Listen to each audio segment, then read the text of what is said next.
जो विद्वान अपने घर से किसी नए रिश्तेदारी में गए, वहाँ वो कभी गए नहीं थे, तो दोनों अपने घर से चल दिए। चलते चलते चलते चलते उनको दिन भर में 10 कोस चले, 20 मील, तो शाम हो गई। अब वो सोचने लगे, पूछा भाई कितना दूर है? कहते आपको कम से कम 3-4 मील चलना पड़ेगा। तो कह रहे शाम हो गया, अंधेरा हो जाएगा। तो एक गांव था बड़ा सा,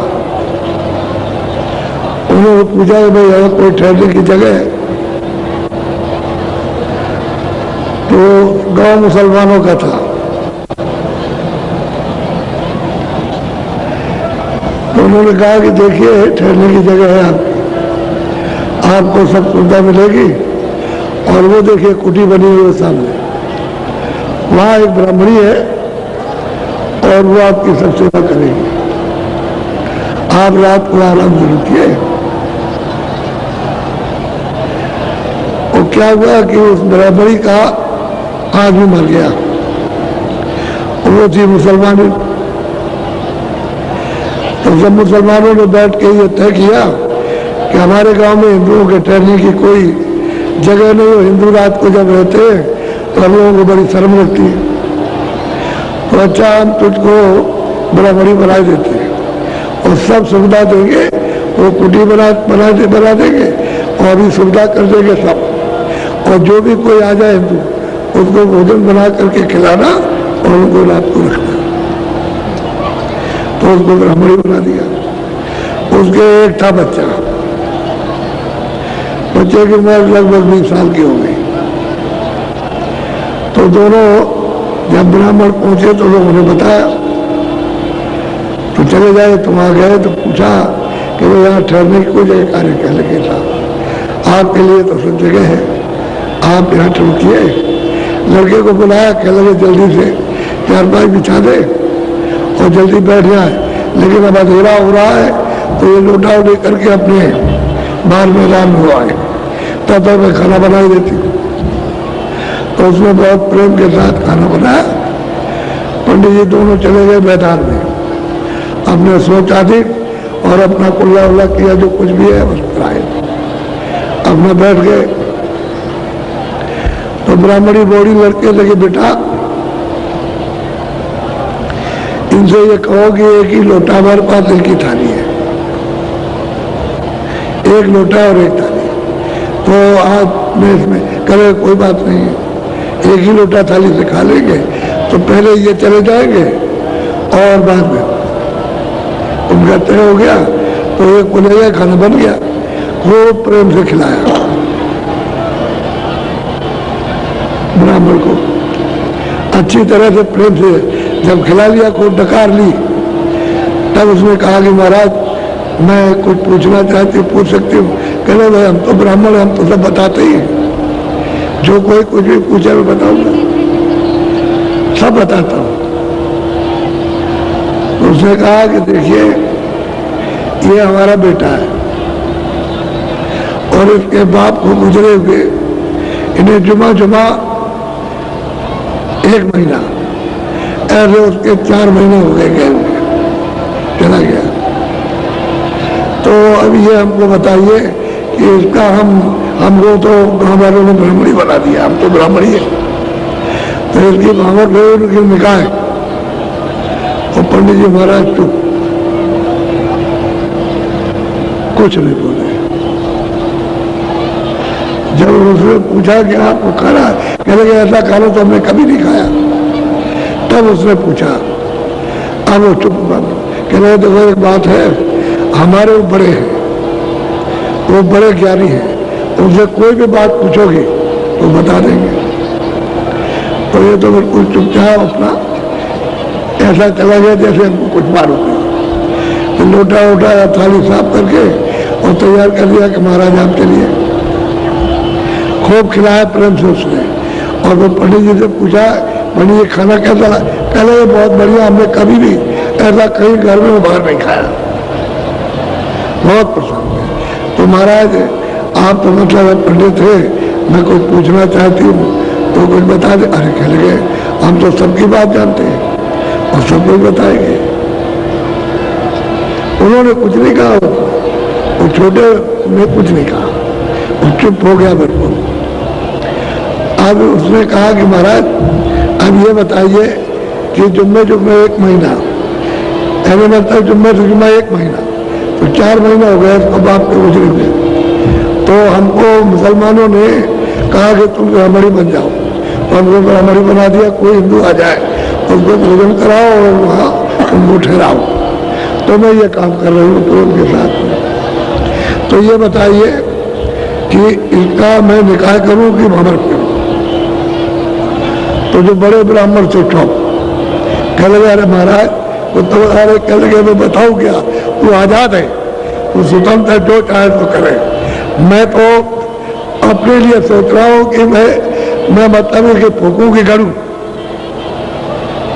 और ब्राह्मण विद्वान बोले कि मैं अपने लिए सोच रहा हूँ कि गड़ूं कि फूकूं, कि फूका जाऊं कि गड़ जाऊं, यानी वहां गाड़ दिया जाऊं कि फूक दिया जाऊं। मैं अपने लिए सोच रहा हूँ खुद स्वतंत्र है, जो चाहे वो करे। क्या निकाह करो चबाओ। अब वहाँ ये तो सब, अब वो तो बेचारी ब्राह्मणी बना दिया, सेवा कर रही थी। उनमें कभी मतलब ये है कि शाकाहारी सब कुछ है, सेवा करती, कोई भी आ जाए उसको सेवा करती। अब उन लोगों ने सबने तो पंचायत जो कुछ भी कर दी और समाज ने उसको बना दिया ब्राह्मणी। तो अब यह है कि जब समाज ने बना दिया ब्राह्मणी और हिंदुओं की सेवा करेगी तो आपको उसकी बात बता देना चाहिए था कि जब ब्राह्मणी हो गई तो कहती है अच्छा ठीक है मैं इसके लिए भंवर फेर लेना। लेकिन वो ये सोचने लगे कि मैंने इसकी हालत का खा लिया तो मैं गड़ूं के फूकूं। अब वो बच्चों बड़े जो विद्वान थे वो चुप हो गए, उन्होंने छोटे को नहीं बताया और छोटे ने बड़े को नहीं बताया। और जीवन में एक साथ रहे, न उसने कहा उसने कहा। तो ये गोपनीय चीजें इस तरह की समाज की बिगड़ी हुई इस तरह की होती है कि घर के आदमी उसको वो नहीं कहता और वो नहीं कहता। पहले बड़ी मर्यादा थी, अब वो खुल गई मर्यादा, सामने आ गई। मैं एक बात बता रहा हूँ, आप घर में तो आप बिल्कुल शुद्ध बने रहेंगे और बाहर अशुद्ध रहेंगे, और घर से बोलेंगे कि हम बिल्कुल शुद्ध हैं। तो जब बाहर वाले घर में कह देते हैं कि बड़ा अशुद्ध है ये, तब फिर मतलब घर में झगड़ा हो जाता है कि तुम तो कहते थे कि मैं शुद्ध हूँ और तुम ये अशुद्ध बाहर करते हो। तो असली चीज ये है, तो समझ बूझ करके समाज में रहने की जरूरत है। मैंने तो किसी मतलब से ये बात आपको सुना दी,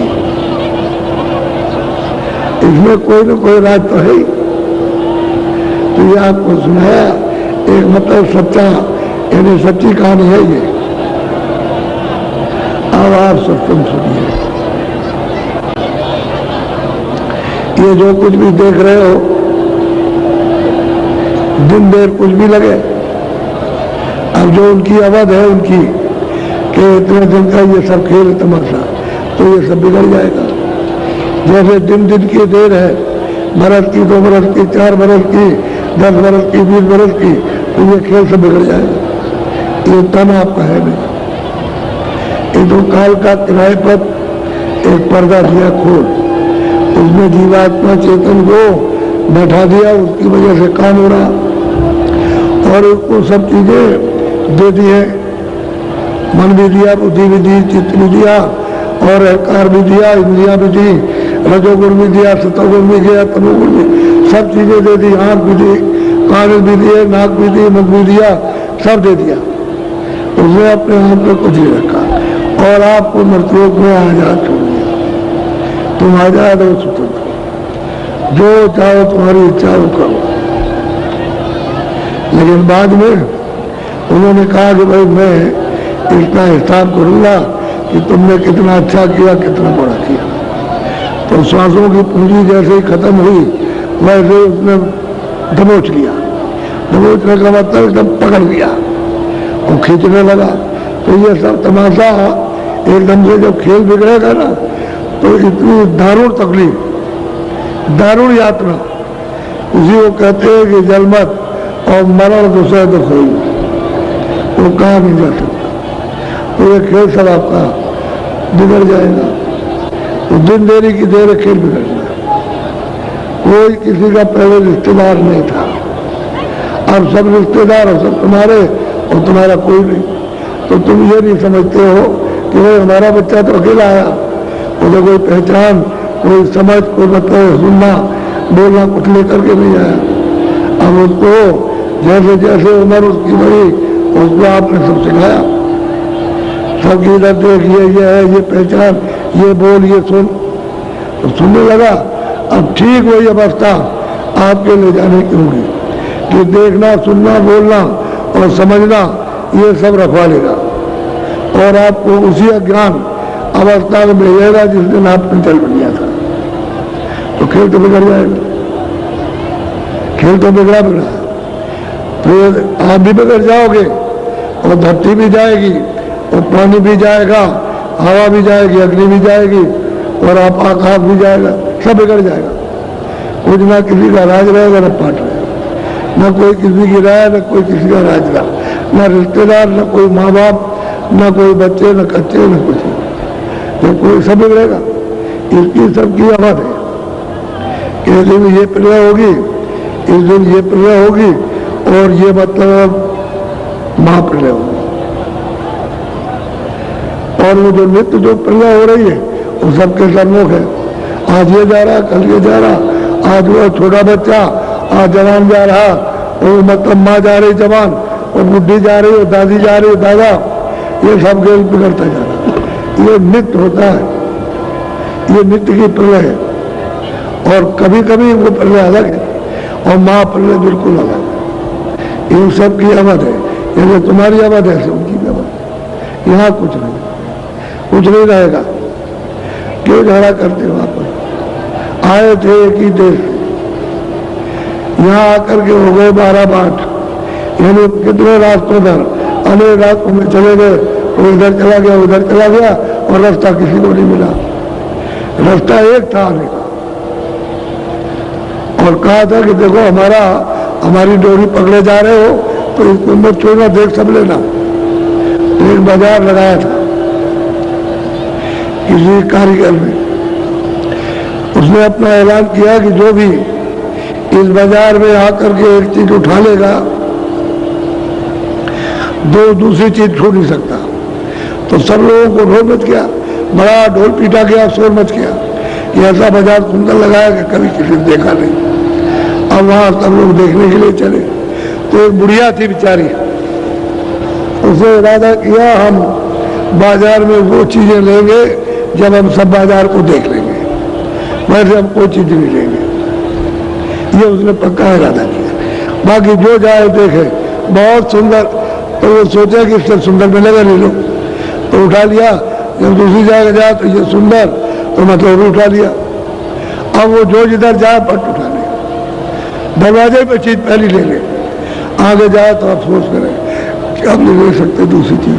एक ले लिया हमने, क्योंकि बाजार का नियम था, अगर नियम तोड़ तो दंड मिलता। सब देखते गए, सब एक एक चीज लेके फंस गए और पहले उठाते गए। अब आगे तो उन्होंने सोचा नहीं कि क्या है क्या नहीं है, क्या मिलेगा करें। तो बुढ़िया देखती गई, बुढ़िया गई, वो बहुत अच्छा, फिर उससे हट के उससे भी अच्छा, फिर उधर गई तो उससे भी अच्छा बाजार लगा, बढ़िया दुकान खूब सुंदर, उसको उससे भी गई, वो उधर भी गए, सब बाजार घूमी, एक बढ़िया अद्भुत चीजें उसने देखी। फिर एक पर्दा पड़ा था, तो बुढ़िया ने सोचा कि भाई इसके अंदर जो पर्दा पड़ा जाए उसे देख ले। तो वो सब सुंदरों का सुंदर बैठा, उसने देखा ये सबसे सुंदर और सबसे मतलब यह है कि मोहित, उस पर मोहित हो गई। तो उसने बेटा कौन हो, इधर क्यों आई? कि आपने बाजार लगाया था चीज देखने के लिए और आपने ऐलान किया था एक चीज उठा लेगा दोबारा नहीं लेगा, तो मैंने कोई चीज नहीं ली। आप क्या चाहती हो? कह लगे आपको चाहते हैं, आपसे सुंदर बाजार में कोई चीज नहीं है। तो बस उनको ले लिया। अब वो सब भटक गए, बाकी एक बुढ़िया बची जिसने उनको लिया। अब ये सोचो, ये बाजार है, ये महात्मा का बाजार लगा और उसने कह दिया देखो बाजार में यही चीजें हैं, तो आपने एक चीज उठा ली। अयोध्या में एक राजा थे ददुआ साहब, अंग्रेज आए तो उन्होंने पूछा कि ददुआ साहब धन तो तुम्हारे पास बहुत है और राज भी है तुम्हारा बड़ा, लेकिन ये बताओ कि ये काले क्यों हो? कह लगे अरे साहब मैं गया था लक्ष्मी नगर में, तो लक्ष्मी में लूट रहा था, तो मैं वहां से जब चला तो मुझे देर हो गई, तो मैं रूपनगर में पहुंचा, वहां से बट गया था, तो वो आखिर में यही रह गया। तो उन्होंने कहा भाई ये ले जाओ तो कुछ नहीं मिलेगा, तो मैंने फिर वही ले लिया, तो मैं इसलिए काला हूं। रूप बट गया था, बाद में पहुंचा तो मैं बिल्कुल का बहुत भुजंग काले थे, इतने वो काले थे वो, लेकिन ये एक राजा थे और बड़े समझदार राजा थे, ऐसी बात नहीं कहते। तो कह लगे मैं क्या करूं, लक्ष्मी तो मेरे पास बहुत है, लेकिन अब ये है कि मैं देर में पहुंचा था, वैसे पहुंचा था मुझको मिल जाता, बस ये है। तो प्रश्न कहा कुछ ना कुछ कोई ना कोई उसका असली वैस होता ही है, ऐसे नहीं होता। तो ये बात इसको यही बाजार है। उसमें काल भगवान ने आपको यहाँ लेकर के बाजार लगाया। अब जो चीज तुम्हें पसंद है तो तुमने उठा लिया, अब क्यों हैरान परेशान होते हो? अब जो देखते ये अच्छा, इसका नहीं ये अच्छा, तो कहते नहीं ये अच्छा, तो ये मकान अच्छा, तो ये लड़का अच्छा, तो ये लड़की अच्छी, तो ये चीज सुंदर है, और ये अब बात ये क्यों आप सब बाजार देखते रहते, देख लेते, तब आके वो सोचते कि भाई ये बाजार किसने लगाया, जिसने बाजार लगाया तो बहुत सुंदर होगा। ये तो आपने सोचा पट उठा लिया, तो ये तो तुम्हारी मोह ममता की प्रवृत्ति बन गई कि बाजार सोचे उठा लिया, अब पछता रहे हो ये नहीं मिला तो नहीं। ये बाजार है काल भगवान का, इसमें आकर के तुम फंस गए और वो मिलता नहीं है। वो कहाँ बैठा है, वो तुमको मिले क्यों कि तुमने चीज उठा ली। तुम वहां तक पहुंच ही नहीं पाए जहां उसका पर्दा पड़ा था। अगर पर्दा हटाते तब तो मिल जाता, तो पर्दा हटाने वो चीज उठा ली, अब पर्दा नहीं छू सकते, यही बात हो गई। तो उसने आपके बोझा ला दिया, कहा लो ये पर्दा है, इसको ढके रहो और बात यहाँ पड़े रहो। अब रोते हो चिल्लाते हो, कोई सुनता नहीं, और वो जितने बाजार लगाया मिलता नहीं, और बात बात के बाजार लगाता है। कभी कहता है वहां उस देश में बाजार लगा दिया और तुम लोग जाओ, कभी कहता है यहाँ, कभी वहां उधर भागते वहां, तो यहाँ से चले जा रहे वहां भागे जा रहे, वहां तनख्वाह और रहना सहना बहुत अच्छा, और ये और बड़ी आज़ादी जब वहां दबिश पड़ी तो वहां से भागने गए, चलो अपने देश, तब तक रास्ते में रोक दिए गए। अब वो गला रहे हो क्या, आप क्या करें, अब किया जाए, अपने देश के भी नहीं रहे और उस देश के भी नहीं रहे, अब तो सब कुछ नहीं ले जा सकते, सब छीना झपटी हो रही है, तो आपको मार देंगे वो। तो लालच के बस होकर के पीटे जा रहे, थोड़ी बहुत तो समझ लाओ। तो आप सत्संग सुनिए, अब ठीक समय हो गया।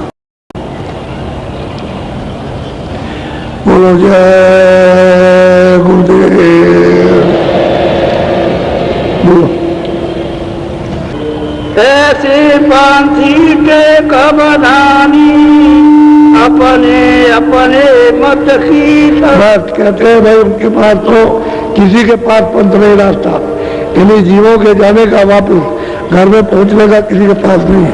अब अपना अपना पंथ चला रहे, मेरा सब सोचा, मेरा सब सोचा।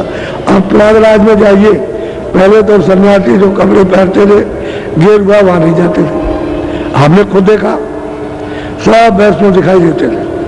अब सन्यासी तमाम मतलब उदासी तमाम तरह के सब लोग जाते वेशभूषा में, और भय ढपली और भय शोरगुल, एक भी बात किसी की समझ में नहीं आती है कि ये क्या कह रहा है और ये क्या सुन रहा है।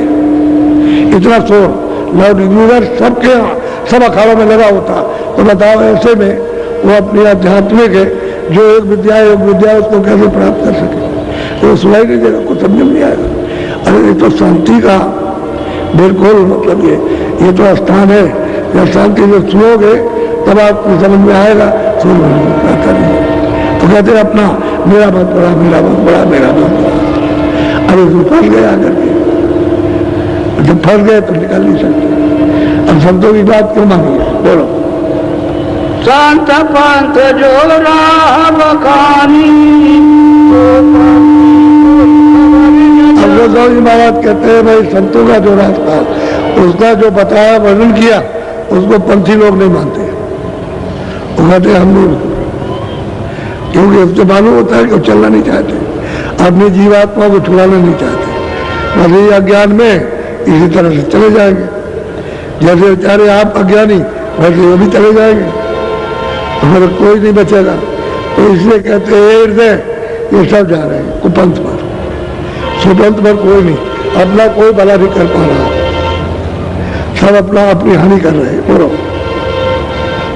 सुनहि हृदय तेसी कर रीति, संत भाके दे कहे अनीति। हम कहते हैं कि भाई देख हृदय, ये कलयुग की ये रीत है, ये रवाज हो गया कलयुग का कि संत तो सत्य चाहे सत्य रीत बताते हैं और ये कहते हैं वह रीत है। देख लेते हैं सामने, उसको सुना रहे, वो भी तो पूरा है, वो हृदय भी तो पूरा है, वो भी पूरा पहुंच गया, तो उसको सुना रहे कि देख ये है, देख संत जो बताते हैं वो नहीं, उसको मतलब ये उसको नहीं मानते, अनित पर चलते हैं। बोलो। तब संतन ने वस्तु छिपाई, कहो जीव राह कहाँ से। देखिए जब आपने जब इतना किया कि वो नास्तिक है और मतलब ये है कि मतलब अधन पे, तो संतों ने सबने अपनी गुप्त जो चीज थी उसको चलो छुपा लिया, और जब संत रास्ता नहीं बताएंगे तो जीव कैसे पार जाएगा, कैसे जाएगा पार? आप कहोगे कि किसी पीछे ने स्वर्ग में पहुंचा दिया होगा तो पार गया नहीं, वहां का भोग भोगने के बाद उनमें छीड़े मित्रों के, तो बाहर तो निकला नहीं, फिर गया वैकुंठ में, वहां रहा तो 500 बरस वहां रहा, यह मतलब यह है कि 800 बरस रहा, भोग भोगने के बाद उन्नत लोक में आ गया, और ईश्वर के लोक में गया तो 1000 बरस, चलो 2000 बरस रहा, और फिर वहां से यहाँ आया तो मनुष्य शरीर में आया, फिर उसने भोग भोगे और फिर 84 में चला गया नरकों में, तो कहते हैं पार तो गया नहीं। और ये भी कोई कोई उन्होंने तो छुपा के रखा ही, लेकिन अगर संत चुप हो जाए तो जो रास्ता है सूत्रों के जाने का, जीवात्मा के जाने का, घर का, वो सब कुछ नहीं बताएगा, चुप हो जाएगा। तो बताओ जीव का भला कैसे? अब जीव अपने घर कैसे लौटेगा? इसलिए वो दया करते हैं कि किसी तरह से सूझबूझ आ जाए और थोड़ी बहुत चेतना आ जाए तो घर का रास्ता पकड़ ले और चल पड़े। ये घर का रास्ता नहीं, ये सब 84 चलन के रास्ते। बोलो। साकी सभी ग्रंथ बनाई, गुप्त वस्तु अब उन्होंने कहा कि मैंने कड़ियों में या वार्ता में जो कुछ भी हमने लिखा है वो तो मतलब ये है कि वो आपको नहीं मिलेगा, वो तो जो जानकार होगा, जो पूरा वो जानता है, उसको पा चुका, उससे ये चीज मिलेगी, और उसमें हमने गुप्त रखा है। जो भी हमने कड़ियां बनाई है उसमें सब में गुप्त है, और गुप्त भेद पाने वाला ही उसको बताएगा, दूसरा कोई नहीं बता सकता। अब गोस्वामी जी महाराज कह रहे कि देख हृदय, जिसने पा लिया है उसने लिखा, और जो पालेगा वही बताएगा, बाकी कोई पढ़ने वाला अक्षर वो नहीं बता सकता, चाहे अंग्रेजी को हो, चाहे उर्दू को हो, चाहे संस्कृत हो, चाहे हिंदी हो, और चाहे अरबी हो, वो नहीं बता सकता कोई भी। वो तो जो पा गया वो बताएगा, क्योंकि मैंने उसमें गुप्त चीज रखी है, गुप्त रखी है, गुप्त ऐसे कैसे मिलेगी? और रामायण में कहते हैं कि भाई मैंने तो इसमें गुप्त रखा, अब ये कोई नहीं पा रहा उसको, उसी साथ का रामायण में लिखा है, उसी ने गुप्त रखा। अब ये जब उन्होंने गुप्त कर लिया तो आप कैसे उससे जानेंगे? बहुत रामायण पढ़ी, बहुत कहा, बहुत सुना, लेकिन कुछ नहीं पाया। वही कहते हैं कि भाई जब ऐसा समय आता है तो महापुरुष जो है उसको गुप्त कर लेते हैं, फिर नहीं बताते, कुछ नहीं बोलते, तो चले जाओ, तो चले जाओ, ऐसा होता है। बोलो।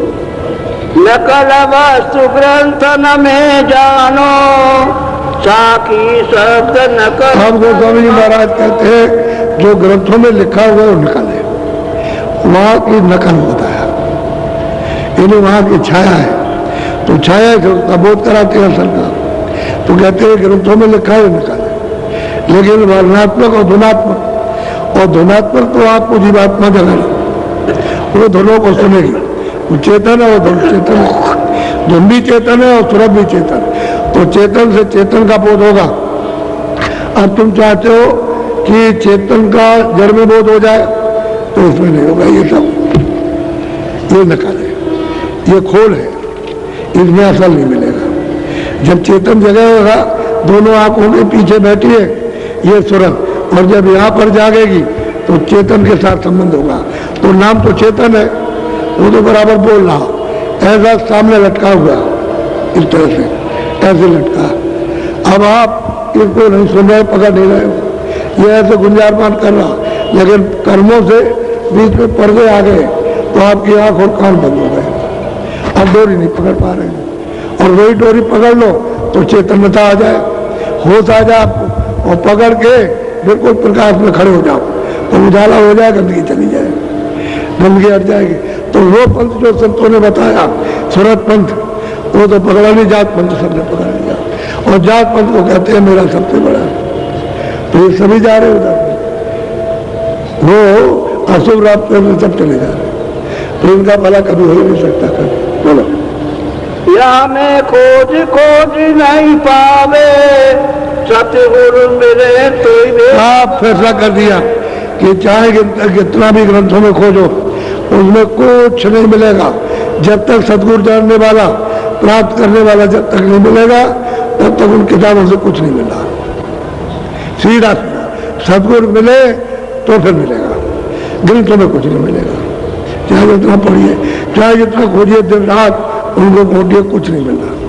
बस जबान से पढ़ डालिए आप, और बुद्धि से तो बुद्धि भी नाशवान, मन भी नाशवान, चित्त भी नाशवान है, शरीर भी नाशवान, तो बुद्धि उसको क्या समझ पाएगी उस रास्ते को। बुद्धि तो एक तत्व है, कोई चेतन तो है नहीं, सूरत की वजह से चेतन है, बाकी वो वहां का सूक्ष्म तत्व है। वो तत्व है अपनी जगह पर जाना चाहता है, और इसलिए जगह अपनी छोड़ दी तो दूसरे मिलकर के हरकत कर रहा, उसका मेल नहीं बैठता। इस खून को उस खून में मिला दिया जाए तो हरकत करेगा, क्योंकि वो खून खून में नहीं मिला, इसलिए तत्व तत्व में मिला। वो सूक्ष्म है तो बीच में एक लिंग तत्व है, फिर ये स्थूल है। अब वो यहाँ नहीं मिल रहा, और अपनी चीज मिलना चाहता है कि मेरा तत्व मिल जाए तो मैं उसमें मिल जाऊं, तो भागा दौड़ी तो करेगा ही। जब वो अपने तत्व मिल जाएगा तो चुप हो जाएगा, फिर चुप हो जाएगा, क्योंकि तत्व तत्व में मिल गया। इसलिए एक दूसरे का समावेश, तो सूरत जो है वो तो मतलब अपने आधार को छोड़ चुकी है, बेआधार हो गई। और नाम मिल जाए, शब्द आवाज मिले तो आधार मिल जाए।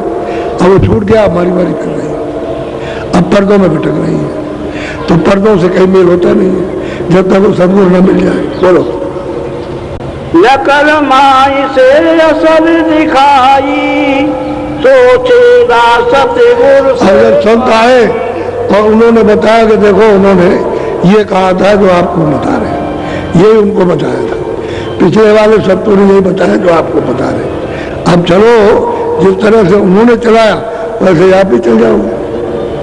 तो नकल को पहले समझाया, उससे आप झगड़ा करते बातें नहीं करते हो, ये तो आपको संसारी अंधकार का आपको भ्रम है, ये बुद्धि काम नहीं करती है। बोलो, सुन ही हृदय सतगुरु सहदानी, सतगुरु सत्य पुरुष को जानी। अगर सतगुरु मिल जाए तो हर परिवार की मदद सूरत की करेंगे, और उसको ये समझो कि यही है हमको जगाने के लिए, हमको साफ करने के लिए आए, तो हम उनके पीछे हो जाइए और कहिए चलो हम चलने को तैयार है, ले चलिए। तो आप क्यों घबराते क्यों? वो तो सुख में, उस आनंद सागर में जो आत्माओं का सच्चा धन वो देश है, वहां पहुंचाना चाहते हैं। ये तो आत्माओं का देश है नहीं, ये तो सुरतों का देश नहीं है, तो काल का देश है। यहाँ आप कब रह सकते हो अच्छी तरह से आबाद होकर के? यहाँ तो बर्बाद हो जाओगे। वो है आबाद देश, स्वतंत्र देश है, और अखंड देश है, अमृत का देश है। अमर वहां जाओगे तो अमर हो जाओगे। अब वही कहते हैं ये है जगत का, ये लोक रीति भ्रम की है, शंका हो गई उनको, इसलिए पकड़ नहीं पाते। बोलो। चौथे पद में करे निवासा, विनय जाई सतगुरु पद कर पासा। अब गोस्वामी जी महाराज कहते हैं कि जो सुनते संतों की कृपा से चौथे पद में पहुंचकर और वहां सच्चे मतलब ये सत्पुरुष का दर्शन करते हैं, वो है सच्चे, और वहीं से बातें और वहीं जाते हैं वहीं जाते हैं। यानी उनका दरबार वहां रोज लगता है, रोज, और रोज वहां से आते हैं और जाते हैं। ऐसे अगर मिल जाए तब तो आपको ले जाएंगे, छुड़ा लेंगे इस कालजात, इस देश से छुड़ा ले जाएंगे। और संत पंथ नहीं बल्कि सुरतों का पंथ वो बता करके और सुरतों को नाम से जोड़ के उनको पकड़ा करके चढ़ा ले जाएंगे। वो आपका काम करेगा, और वो नहीं मिलेगा कोई काम नहीं करेगा। बोलो। सतगुरु भेद अगम दर्शावे, तब चढ़ी जाई अगम पूर्व। कहते सतगुरु सबका भेद दर्शाएंगे, नीचे से ऊपर तक सतगुरु सबका भेद देंगे, सबका नाम देंगे, सबका स्थान देंगे, सबका रूप बताएंगे, सबकी आवाज, सब रचना को, हर एक का मतलब ये वो सब बताएंगे, और तब वहीं से आपको अगम कर ले जाएंगे। जहाँ कोई पहुंचता है वहां पहुंचाएंगे, मिल जाए, इसी से नहीं मिले, इसी में आप फंसे हुए और इसी में मिल जाए तो निकाल ले जाएंगे आपको। अगर वो नहीं मिलेंगे और वो सच रास्ते का भेद नहीं बताएंगे तो हम नहीं जा सकते। सच्चा भेद रास्ते का बताएंगे, किताबों से समझ में नहीं आएगा। किताबें तो जिनके यहाँ है, जो संत लिख करके चले गए, वह किताबें लगे पढ़ लीजिए और उनसे पूछिए ये क्या लिखा, तो नहीं बताएंगे, क्योंकि उनको तो मालूम नहीं, उन्होंने देखा नहीं। और उसके सामने वो थे भी नहीं, वो तो बाद में आए, और बाद में आए तो वहां पर आए तो किताबें रखी तो कोई भी पढ़ लेगा, लेकिन रात तुमको भी नहीं मालूम। अब वो जब बता रहे थे तब तो तुम लोग कोई सुन रहा था, और आप भगे चले जा रहे थे, हम उधर नहीं जाएंगे। और नाचते गए, पूजा नहीं मानते, पाठ नहीं करते, ये नहीं करते, वो नहीं करते। एक मंदिर में हम गए तो बैठकर नदी के किनारे मंदिर था, हनुमान जी का मंदिर था, वहाँ एक कोठी बनी थी, तो एकांत था जंगल में, तो वहाँ ठहर गए, तो वहाँ अपना भजन करने लगे जो गुरु महाराज ने बताया।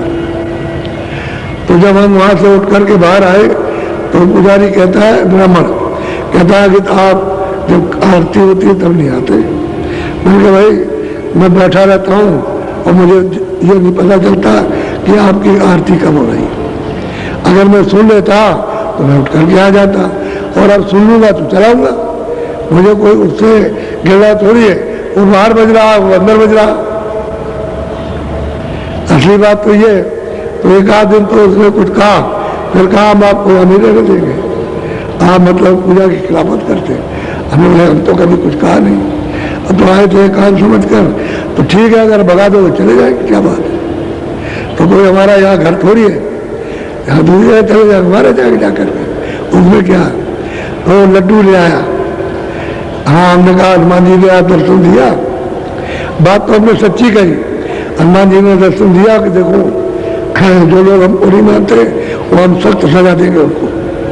इतनी बात हमने उनसे कहा तो खुश हो गए, लड्डू बना करके ले आए। तो बोले लड्डू तो आप खाइए, हमको तो सूखी रोटी खाना है, लड्डू आप और रहने देगा, चले जाएंगे। उधर है नदी के किनारे सुना है, एक कुटी वहाँ पड़ी रहती है खाली, तो वह जाएंगे वह भजन करने लगे।